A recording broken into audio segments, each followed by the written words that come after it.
कौन चीज होला ये देवरू लइकन के पैंट में लइकिन के होला ना देवरू। हाँ लइकिन के होला ना देवरू। सुना पेटी कोट में लइकिन के होला ना देवरू।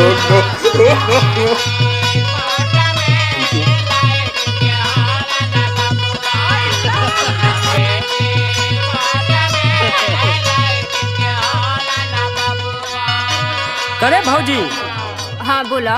इतना सवाल पूछा थे, कुछ मांगब तो देबी। स्कूल का फीस हमारी ना देही ना। खाली हमके फीसिए ना चाहिए। अच्छा ठीक है, और पैसा दे दे, लेकिन हमारे सवाल का जवाब दे दा। ले सुन पहले। हाँ सुनावा। पाकिट होला ये भौजी लइकन के पैंट में।